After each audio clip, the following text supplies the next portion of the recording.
নমস্কার বন্ধুরা, কাকা রাইডার্সে আপনাদের স্বাগত। আমি বিপুল। আপনাদের আজকে শোনাবো যে খুব অল্প খরচে কিভাবে আপনারা ওয়েস্ট সিকিম এবং সাউথ সিকিম ঘুরে আসতে পারেন খুব অল্প খরচে। আপনারা এর জন্য কি করবেন দেখুন। শুরুতেই আপনারা পেলিংয়ে চলে যাবেন এসএনটি বাস সার্ভিসের সাহায্যে। শিলিগুড়ি জংশনেই এর বাস স্টপ। আর শিলিগুড়ি থেকে মাত্র 135 কিলোমিটার ডিস্ট্যান্স। এবং গ্যাংটক থেকেও যারা আসতে চান, গ্যাংটক থেকে 115 কিলোমিটার ডিস্ট্যান্স পেলিং। আর পেলিংই হবে আপনার বেস পয়েন্ট। পেলিং একটা ছোট্ট সিকিমের শহর। ওয়েস্ট সিকিমের গেজিং ওয়েস্ট সিকিমের ডিস্ট্রিক্ট টাউন। আর সেখান থেকে মাত্র 10 কিলোমিটার দূরে অবস্থিত পেলিং সাধারণত ট্রেকারদের বেস পয়েন্ট। এখান থেকে আপনারা অনেক জায়গায় যেতে পারেন। এটি 7200 ফিট হাই অল্টিটিউডে অবস্থিত। এখান থেকে আপনারা যেতে পারেন অনেক অজানা জায়গায় এবং জানা জায়গায়। আপনারা যেতে পারেন দারাপ সুব্বা ভিলেজ, যেতে পারেন রিম্বি ওয়াটারফলস, যেটি সিকিমের ওল্ডেস্ট বলা যেতে পারে। আছে কাঞ্চনজঙ্ঘা ফলস, এটা সবচেয়ে সুন্দর ওয়াটারফলসগুলোর মধ্যে একটা। এছাড়া আপনারা যাবেন হেচিওবেল লেক, যেটা খুব পবিত্র। এমনকি এতটাই পবিত্র যে এখানে কখনো কোনো শুকনো পাতা ভাসতে দেখা যায় না। যেই মাত্র কোনো একটা পাতা পড়ে সঙ্গে সঙ্গেই পাখিরা তৎক্ষণাৎ আসে এবং পাখিরা নাকি সেই পাতাটাকে তুলে নিয়ে লেকের বাইরে ফেলে দেয়। আছে সিংসোর ব্রিজ, যেটি সিকিমের সবচেয়ে উঁচু এবং এশিয়ার মধ্যে সেকেন্ড হাইয়েস্ট। তো সবগুলোর ভিডিওই আমার আলাদা করে দেওয়া আছে। বন্ধুরা, আপনারা সিকিমের পেলিংয়ে দাঁড়িয়েই পুরোটা সময় কাটিয়ে দিতে পারেন। আপনারা শিলিগুড়ি থেকে বাস আছে সকাল 10:30টায় এবং 5 ঘন্টা মতো সময় নিয়েই আপনারা পৌঁছে যাবেন। এবং পৌঁছে যাওয়ার পরেই সকালবেলা উঠে অসাধারণ দৃশ্য দেখতে পাবেন, কাঞ্চনজঙ্ঘা এছাড়াও অন্যান্য পিকগুলোকে। তবে আগের দিনই আপনারা কোনো একটা ট্রাভেল এজেন্সির সঙ্গে কথা বলে গাড়ি রিজার্ভ করে নেবেন, যাতে সকালবেলা আপনারা বিভিন্ন টুরিস্ট স্পটে যেতে পারেন ইজিলি। দেখুন, সুন্দর সকাল, অসাধারণ দৃশ্য, এটা দিয়ে আপনারা সময় কাটিয়ে দিতে পারেন। তারপরে আপনারা টিফিন শেষে বেরিয়ে পড়লাম সকালবেলা। এবং বেরিয়ে পড়ে দেখুন কি অসাধারণ রাস্তায় দৃশ্য। এবং হঠাৎ করে আমাদের গাড়িটা থেমে গেল। তারপরেই দেখলাম যে একের পর এক গাড়ি আসতে থাকলো এবং ড্রাইভারের কাছে জানতে পারলাম এটা একটা শবযাত্রা। আমি এতবার সিকিমে গেছি বাইক নিয়ে, এমনিতেই গাড়ি রিজার্ভ করেও গেছি, কিন্তু সিকিমিদের কখনো শবযাত্রা দেখা হয়নি। এটা একটা অন্যরকম অভিজ্ঞতা। হয়তো আমার কাছে নতুন, তাদের কাছে প্যাথেটিক, কিন্তু একটা অভিজ্ঞতা বটে। এবং তারপরেই আমরা চলে এলাম দারাপ সুব্বা ভিলেজে, যেটা পেলিং থেকে মাত্র 7 কিলোমিটার ইয়কসাম যাওয়ার পথে। এই যে দারাপ ভ্যালি, অসাধারণ একটা ভ্যালি। যারা প্রকৃতি প্রেমী তারা অবশ্যই দারাপ ভ্যালিতে যাবেন। এবং এখানে সাধারণত লিম্বু কমিউনিটির মানুষরাই বসবাস করেন। শান্ত পরিবেশ। এখানে সাধারণত ধান চাষ, মিলেট, এলাচ, ভুট্টা চাষ, এবং এখান থেকেও অনেকেই ট্রেক করেন। ট্রেকের বেস পয়েন্ট বলা যেতে পারে। আর এখানে লিম্বু ছাড়াও আছে অন্যান্য জনজাতির মানুষরাও, যেমন গুরুং, ভুটিয়া, তামাং, ছেত্রী, রাইজ। এবং এখানে একটা প্যানোরামিক ভিউ দেখা যায়, যেটা অসাধারণ। এখান থেকে ভ্যালি থেকে আপনারা এই তুষার শুভ্র বরফ সহ, যদি আকাশ ক্লিয়ার থাকে তাহলে কাঞ্চনজঙ্ঘার চূড়া সহ অন্যান্য পিকগুলো দেখতে পাবেন। এবং দারাপ ভ্যালি যেতে আপনারা ট্যাক্সিও ইজিলি পেয়ে যেতে পারেন। এবং এখানে দেখবেন লেপচা হাউস এবং লিম্বু টেম্পল। এবং আমরা এরপরেই সরাসরি চলে গেলাম খেচিউপেলরি লেক।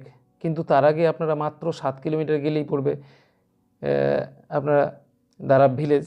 আমরা যেটা দেখছি এখান থেকে দারাব থেকে মাত্র 5 কিলোমিটার গেলে রিম্বি ওয়াটারফলস, আর রিম্বি ওয়াটারফলস থেকে মাত্র 18 কিলোমিটার গেলে আমরা কাঞ্চনজঙ্ঘা ফলস পাবো। এবং সবশেষে আমরা চলে এলাম এই খেচিউপেলরি লেক। খেচিউপেলরি লেক একটা এতটাই পবিত্র যেখানে কোনো গাছের পাতা এই জলের উপরে ভাসতে দেখা যায় না। শুকনো পাতা তো অবশ্যই নয়, অন্য পাতাও দেখা যায় না, কারণ যেই পাতা পড়ে পাখিরা সঙ্গে সঙ্গেই জলের উপরে আসে এবং পাতাটাকে তুলে নিয়ে গিয়ে লেকের বাইরে ফেলে দেয়। বুঝতেই পারছেন। তবে আমরা একদম চূড়ায় উঠেছিলাম যেখান থেকে ভিউটা অসাধারণ, মানে কল্পনাই করতে পারবেন না। লুজ পাথর দিয়ে গড়া রাস্তা, একদম খাড়া রাস্তা, কিন্তু ট্রেকিং করে যাওয়ার পরে যে একটা কি প্রাপ্তি, কি আনন্দ, যেটা ভাষায় প্রকাশ করা যায় না। এবং ওইখানে গিয়ে আপনি লেকে নামার পরে ওখান থেকে নিচে নেমে আসবেন, সঙ্গে মানে কিছু পলিউশন করে না এমন খাবার নিয়ে যাবেন, যেটাতে আপনারা খাবার ছড়িয়ে দিলে মাছরা এতটাই লাফাবে যে কল্পনা করতে পারবেন না। তবে বন্ধুদের বলে দিই, আপনারা অবশ্যই দেখবেন যে আমার সব ভিডিওগুলোই এগুলো আলাদা আলাদা করে দেওয়া আছে। আপনারা অবশ্যই ভিডিওগুলো দেখবেন, চ্যানেলটিকে সাবস্ক্রাইব করবেন এবং বেল আইকনটিকে প্রেস করতে ভুলবেন না, যাতে নোটিফিকেশানগুলো পেয়ে যান। আমরা সেখান থেকে চলে এলাম এই কাঞ্চনজঙ্ঘা ফলস। এটি সিকিমের সবচেয়ে সুন্দরতম ফলসগুলোর মধ্যে একটা, এবং ধরে নেওয়া হয় এটি কাঞ্চনজঙ্ঘা গ্লেসিয়ারের জলে পুষ্ট। এই কারণেই এর জল সারা বছরই থাকে, কখনো শুকিয়ে যায় না। অসাধারণ। তবে এখানে গেলে ট্র্যাভার্সিং বা রোপ স্লাইডিং করতে ভুলবেন না। মাত্র 100 টাকায় রোপ স্লাইডিং করা যায়। আমি তো অবশ্যই করেছি, আপনারাও করবেন। আর কাঞ্চনজঙ্ঘা দেখার পরেই আমাদের গাড়িটা টায়ার পাংচার হয়ে গেল, আপনাদের দেখাচ্ছি। আর যেইমাত্র ড্রাইভার টায়ারটাকে চেঞ্জ করছিলেন, আমরা সঙ্গে সঙ্গে ওই মজাটাও ছাড়লাম না। চারপাশের অসাধারণ সুন্দর দৃশ্য, ভ্যালি, এবং এই যে সুন্দর বেড পাতা আছে দেখছেন, এটা একটা মানে নেট, এখন বোল্ডার আটকানোর জন্যই সম্ভবত, কিন্তু আমরা জানি না, কিন্তু দারুণভাবে উপভোগ করেছি চারিদিকের ভ্যালি। আর এই কাঞ্চনজঙ্ঘা ফলসটা কিন্তু পেলিং থেকে রিম্বি ওয়াটারফলস থেকে 18 কিলোমিটার দূরে অবস্থিত। অসাধারণ একটা ওয়াটারফলস। আর তারপরেই আমাদের গাড়ির এই নষ্ট হয়ে যাওয়া, আর আমরা দেখুন ভ্যালিটাকে কীভাবে এনজয় করছিলাম। এই ভ্যালিতে আলো ছায়ার খেলা, যেটা এখানে সত্যি অসাধারণ। আর যারা প্রকৃতিপ্রেমী তারা তো মিস করবেনই না। কি অসাধারণ একটা এখানে দৃশ্য। তবে আরও কি কি দেখাবো সেটা দেখার জন্য, জানার জন্য ভিডিওটা শেষ পর্যন্ত দেখবেন প্লিজ। আর এরপরেই আমরা চলে এলাম রিম্বি ওয়াটারফলস। রিম্বি ওয়াটারফলস, যেটা ধরে নেওয়া হয় ওয়ান অফ দ্য ওল্ডেস্ট সিকিমের। অসাধারণ একটা রিম্বি ওয়াটারফলস, দারুণ। এবং এই ওয়াটারফলস থেকেই তৈরি হয়েছে রিম্বি রিভার। আর এই রিম্বি রিভারের পাশেই অবস্থিত অরেঞ্জ গ্রোভ বা কমলা বাগান। চলুন আপনাদের কমলা বাগানে নিয়ে যাই। দেখুন কমলাগুলো ঝুলে আছে। বাগানটা অসাধারণ। 10 টাকা করে এন্ট্রি ফি। আর রিম্বি রিভারের নদীর পাশে হওয়াতে সেই বাগানও সৌন্দর্য উপভোগ করবেন। সুন্দর ফুল আছে, অসাধারণ ফুল সব, যেগুলো হয়তো কখনো দেখেননি। আর নদীর কলধানি, কলকলরব, আর এই সৌন্দর্য সব মিলিয়ে মিশিয়ে অসাধারণ একটা উপভোগ সৌন্দর্যকে। এবং তারপরে আমাদের দিন শেষ হয়ে গেল। আমরা হোটেলে রেস্ট নিলাম। পরের দিন আবার সকালবেলা খেয়ে দিয়ে আমরা এসে পড়লাম সাউথ সিকিমের বুদ্ধা পার্কে। এই ভিডিও আলাদা করে দেওয়া আছে। অসাধারণ একটা দৃশ্য, চারপাশে ঝকঝকে, একদম মনে হবে আপনি ইউরোপে আছেন, এরকম দেখা যায় না। আর তারপরেই আমরা এটা শেষ করে চলে গেলাম সিকিমের একমাত্র চা বাগান তেমি টি এস্টেটে। একমাত্র চা বাগান, সরকারি বেসরকারি মিলিয়ে, এবং এটি একটা সরকারি চা বাগান, অর্গানিক অবশ্যই, সিকিম পুরোটাই অর্গানিক আপনারা জানেন। এবং এখানেই আছে চেরি রিসোর্ট। আপনারা চেরি রিসোর্টে রাত্রিও যাপন করতে পারেন, নাও করে খাওয়া দাওয়া করে নিতে পারেন, দারুণ। তবে তেমির অর্গানিক চায়ে 2 চুমুক দিতে ভুলবেন না। এই দেখুন তেমির ফুল, অসাধারণ, যেটা সাধারণত অনেকেই দেখে থাকবেন না। চায়ের ফুল এবং ফল, আমি অনেক চা বাগানে গেছি, তেমিতেও 3 বার, বাইক নিয়ে গেছি 2 বার, তবুও এরকম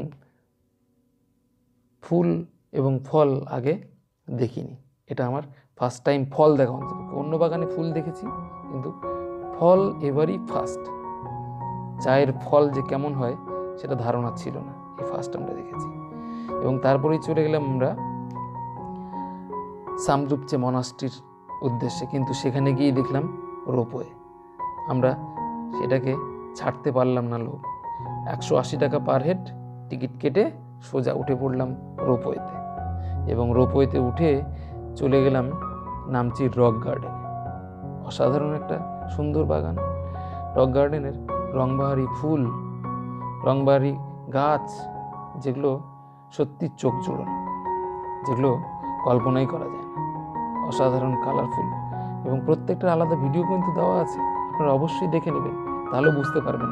এই ভিডিওতে আমি ডিটেলটা দিলাম না, আপনাদের সংক্ষেপে একটু একটু করে বলে দিলাম, যাতে আপনারা কি কি দেখবেন আর কি কি যে অ্যাডভেঞ্চার করবেন, এই অ্যাডভেঞ্চারটা অবশ্যই করবেন।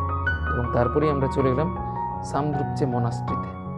সামদ্রুপচে মনাস্ট্রির মাথায় আছে গুরু পদ্মসম্ভবার স্ট্যাচু, যেটি হাইয়েস্ট স্ট্যাচু বলা হয়। ইনি বুদ্ধিস্টদের একজন মহান গুরু এবং সিকিমিজদের প্রোটেক্টর। এবং ঠিক তারপরেই আমরা চলে গেলাম নামচি চারধামে। চারধামে সন্ধ্যেবেলায় অসাধারণ দৃশ্য। চারধামে সন্ধ্যেবেলায় 4টি ধাম তো আছেই, তার সঙ্গে 12টা জ্যোতির্লিঙ্গর ছবিও আছে। সন্ধ্যেবেলায় প্রেয়ারের সময় যে গান হয়, ভজন হয়, অসাধারণ। আপনারা অবশ্যই দেখবেন ভিডিওটি। প্লিজ চ্যানেলটিকে সাবস্ক্রাইব করবেন, এবং সাবস্ক্রাইব করার পরে বেল আইকনটি অবশ্যই প্রেস করবেন নোটিফিকেশন পাওয়ার জন্য, আমার আগের ভিডিও, সামনের ভিডিও দেখার জন্য। থ্যাংক ইউ, বাই বাই, সবাই ভালো।